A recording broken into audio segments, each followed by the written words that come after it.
Hello everybody, Social Reefer here, and welcome to my YouTube channel. First and foremost, before I get into anything, I just want to express to all of you that subscribe to my channel how thankful I am. I am very, very thankful that you guys actually subscribed to my channel. A whole bunch of you guys commented, and I really do appreciate it. I love the hobby, and communication opens up doors for more success. So as long as I have a platform where I can express to you guys what I learned, if I can help out anybody out there, it means the world to me. So once again, thank you to all of the guys that subscribe to my channel. I'm gonna get right to it. I'm gonna give you guys an update from the last time. So my Copperband is still alive. It's a big deal for me. I don't know if I mentioned it on my last video, but I had a few Copperbands before that didn't make it, and I've been trying my best to get one that I can actually, keep alive. And I've had this one going on 3 weeks now, and I know it's not a lot of time, but it seems very promising because this guy, I'm trying to get him in the frame, this guy is eating a lot, and he's a really good eater, and I'm happy. Because if he's a good eater, that's all I need him to be. I'm giving food. He's gonna eat. I feed my tank multiple times a day with the help of my wife, of course. But yeah, so the Copperband is doing great. He's still alive. He has some white spots on him. He still has one on his tail. Like I don't know if you could see it because of the picture quality. I could see it from my end, but he had a few white spots on him. And those were the signs I was seeing on the previous Copperbands that I had before they called it quits on me. But this guy is the opposite. The white spots went down, even though he still has a few. They went down, and he's still eating aggressively. So I'm very, very happy for that. I'm actually going to feed. I have some mysis shrimp in here, mixed with some Vitachem and garlic juice that I'm going to throw into my tank, which is what I think helped him get over that hump. So I'm gonna be feeding during this video. Another thing about the Copperband, I was warned. I know they're reef safe with caution, so it's to no surprise that he's nipping at one of my Welsos, this green one in particular. And it's only this one. The other one that I have back here, he hasn't even touched. But I wonder if I was to take this one out, will he move on to the next one? I don't know. He's been nipping at it. You could clearly tell on the bottom area. And there's also those dark spots in the middle area around the mouth. Those are bite marks. And it is from the Copperband.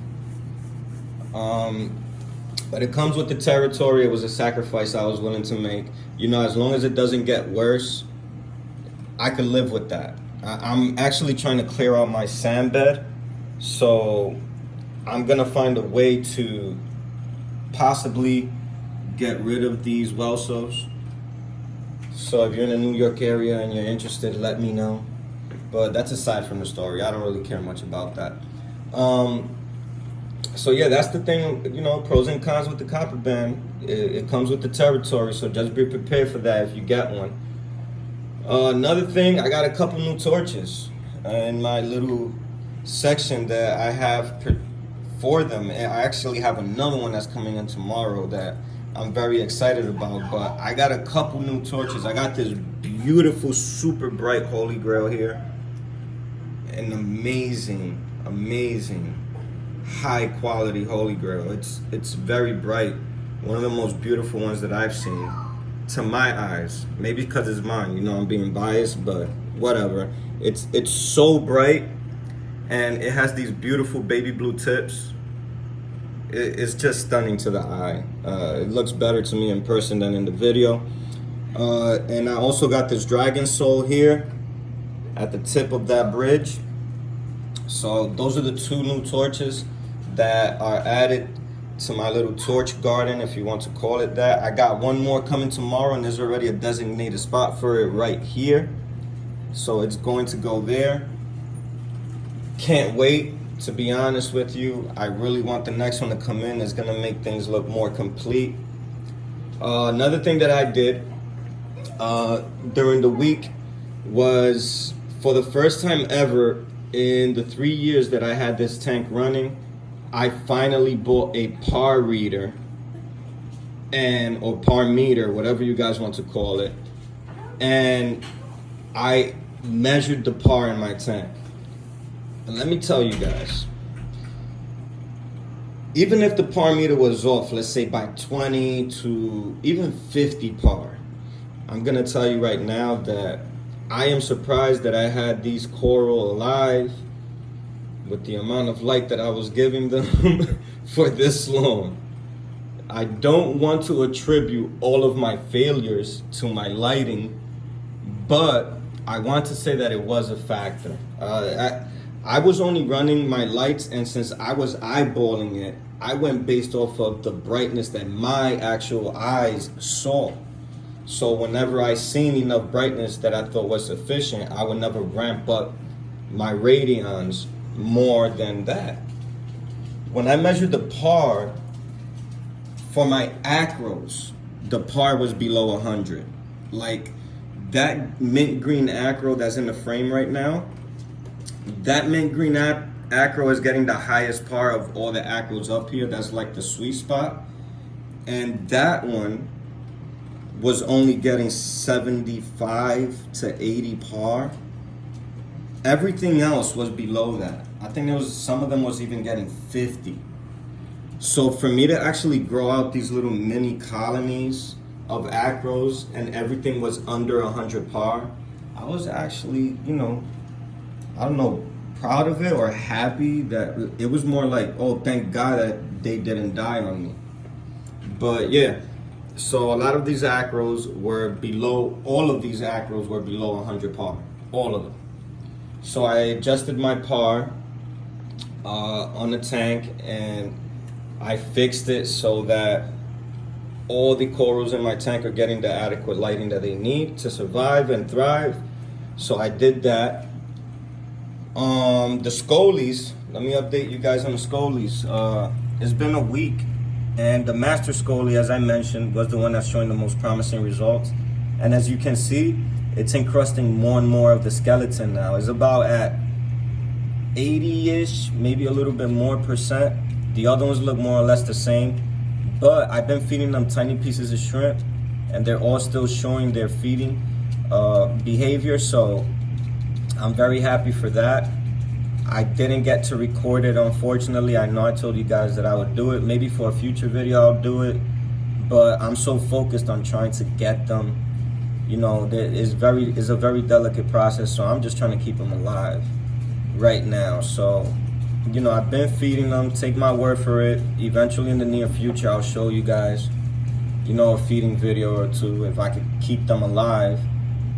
But now, because of what I mentioned before, that my Copperband is nipping at this well, so I'm worried that when I bring up my scolies, it's going to be the same thing. So I have to figure something out for that, if there's anything to figure out at all.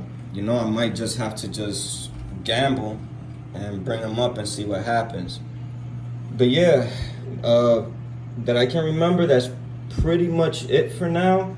I have some STN on this large acro, this green slimer that I got here from a pal of mine. Reefer NYC gave me that green slimer. Great guy. And it was STNing right there in the body. You can see it on the base of that middle branch. You can see some skeleton. It was STNing, and I believe it was because of the move, because before it was on the left side of my tank. I took it off and I wasn't careful enough with it, I'm not gonna lie. It was a lot of movement going on when I was readjusting my rockscape. So I think that stressed it out a lot. But I've been monitoring it very, very closely, and it has completely stopped. I expect it to be making a gradual recovery moving forward. We'll keep an eye on that, of course. Let's see what happens. What else? I'm super bummed my Gorgonian that you see here in the middle I love this thing. And it used to be open all the time. It was where this bird's nest is, up here on the top of the rock, and I took it and I moved it down here for aesthetic purposes. And ever since I moved it down here, it still opens up, but very minimal compared to what it used to be. And I'm bummed out about that because I love this Gorgonian. I don't know if it's gonna make it or not. It's only been showing signs of getting worse.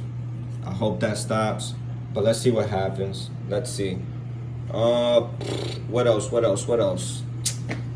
That's pretty much it, guys. You know, there's not much more that's been going on. I've just been trying to keep everything stable. I still haven't tested my parameters, so I don't know what my parameters are at. It's been a couple weeks. I'll probably do that tomorrow because I have a day off to myself, and I'm going to be receiving my new torch tomorrow that I'm looking forward to. So I'll probably test my parameters tomorrow. I am going to be doing an ICP lab test. A friend of mine that's part of the hobby gave me the test for free, and he said to just give it a shot. You never know what you find. And it's very interesting to know like where your reef stands. So I'm gonna do that. But yeah, if I have to give anybody advice from what I said, know what you're getting yourself into. You know, it saves you stress. Like me, if I didn't expect this to happen, I'll be super stressed out. But I knew what I gambled with, and I threw it in there anyways. So it's not bothering me as much. Now, if he starts moving on to other corals that I value, that's a different story. You know, if it gets to that level, that's a way different story. But I knew what I gambled, and I knew what I'm willing to risk and what I'm not. Think about those things before you make any moves in this hobby, and I think you'll save yourself a lot of torture. Another thing is definitely, test your par, guys.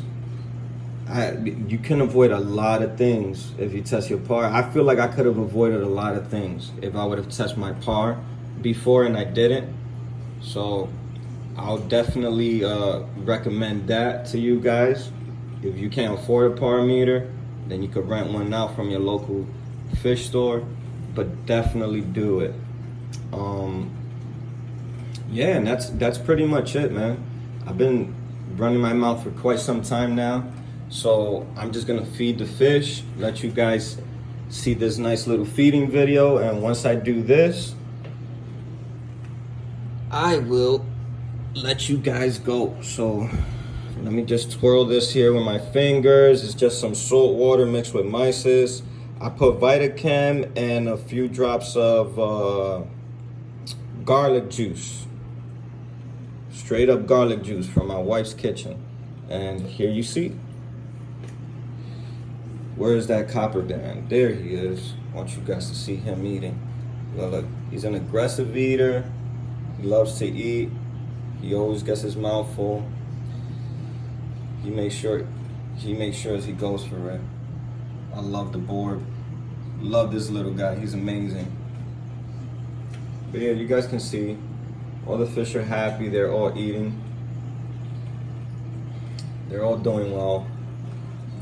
Everybody's having a party. I also throw some flakes in there before the lights go out. And I also feed this guy down here, but I'm gonna do that after the video. But yeah, guys, please, if you're watching this video and you haven't already, subscribe to my channel, Social Reefer. That's my Instagram as well, if you guys want to follow me on Instagram. I greatly appreciate it. If you guys follow, subscribe. If you have any type of advice or anything that you guys want to talk about, leave it down in the comments. I'm here to listen, and let's learn from each other, man. Much love and respect to all of you. Thank you so much once again. Peace.